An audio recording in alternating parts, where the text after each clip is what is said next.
ढेंकानाल जिला परजंग ब्लॉक सरांग स्थित इंदिरा गांधी वैषयिक अनुष्ठान बा आईजीआईटी रो प्रतिष्ठा दिवस अनुष्ठित हो जाइछि।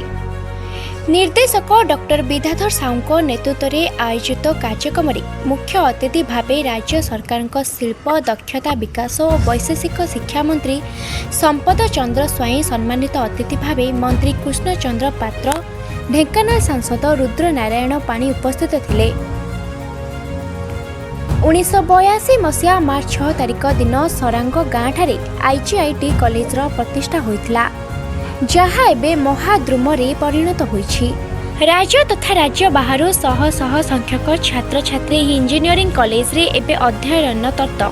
कॉलेज को खूब शीघ्र विश्वविद्यालय मान्यता दियाजिबा सहित समस्त सुविधा सुजोग जोगाई देबाको मंत्री प्रतिश्रुति दैछन्ति। एही अवसर रे कॉलेजर विभिन्न विभाग पक्षरु विज्ञान और प्रजुक्ति विद्या को नहीं नुआ नुआ इनोवेटिव द्वारा प्रोजेक्ट गुड़िक प्रदर्शन करा जायथिला।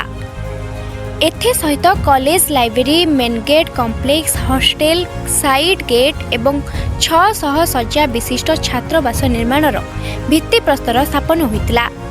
एही कार्यक्रम रे कॉलेजर समस्त छात्र छात्री समेत शिक्षक सामिल होइतिले।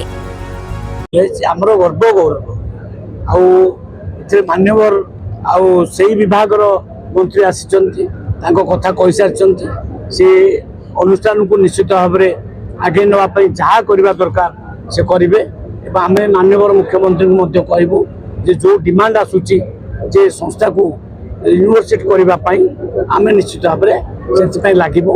मु भाबुची मान्यवर मुख्यमंत्री केबे हेले ए बाबत रे आम पूरा सहयोग करेंगे। बिजु जनता दल सारा ओडिशा 82 मसीह प्रतिष्ठित यही वैषयिक विद्यालय आज एक महाद्रुंडे परिणत होती। आज केते मेधावी छात्र राज्य बाहर ये विभिन्न विषय आमर civil engineering mechanical engineering computer science engineering electronics telecommunication एमती 15टी विभाग पाठ्यक्रम ये दि जाती। देखिए आज ओडिशा रे एक अग्रणी वैषयिक शिक्षानुष्ठान भाव ये परिचित एवं निश्चित भाव में वर्तमान जो 21 शताब्दी जो समय अच्छी वैषयिक शिक्षा एवं प्रजुक्ति विद्यार आज समय एवं माननीय मुख्यमंत्री मोहन चरण माझी नेतृत्व में आज गुरुत्व दि जाउची। यार भित्तिभूमि की आहुरी सुदृढ़ करने छात्र छात्री मानकर दक्षता विकास करने वर्ल्ड क्लास एक्सपर्टाइट आनी किभली भाव में आम ओडिया छात्र छात्री मान स्किल्ड करा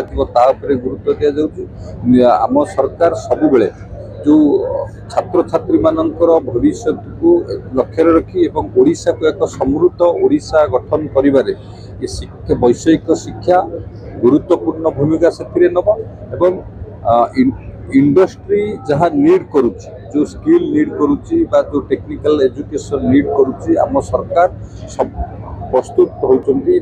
ओडिया युवक एवं ओडिया छात्र छात्री माने किभली भाव में पूरा करेंगे ता उपरे गुरुत्व दि जाउछि। आमर मान्यवर मंत्री तो कहि सारिचंती निश्चित भाव में जो आर आवश्यक करुवा आईजीआईटी सरांग को जहाँ आवश्यक अच्छी आम मान्यवर मुख्यमंत्री सहित आलोचना करूँ एवं जहाँ संभव निश्चित भाव में सरकार तरफ समस्त प्रकार सहयोग जोगाई दिया। देखो जातीय शिक्षा नीति रे मातृभाषा को गुरुत्व दि जाइए। जातीय शिक्षा नीति को आम सरकार गत मास तले गोटे वर्कशॉप होता आमर स्कूल एंड मास एजुकेशन हो हायर एजुकेशन हो टेक्निकल एजुकेशन हो सबुतरा को गुरुत्व दि जाउछि। बीपीयूटी अनुवादन करने किसी पाठ्यक्रम आरंभ करिसेंती आईएसआर संस्था को ये दायित्व दि जाइए ओडिया अनुवाद करने।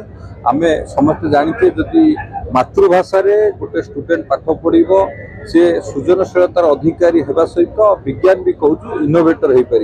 तो माननीय प्रधानमंत्री जातीय शिक्षा नीति रे मातृभाषा को गुरुत्व देते। आम सरकार आसिला परे आमे राज्य सरकार एबे भी माननीय मुख्यमंत्री या गुरुत्व दौरान यथाशीघ्र ये कार्यक्रम करा आगामी दिन में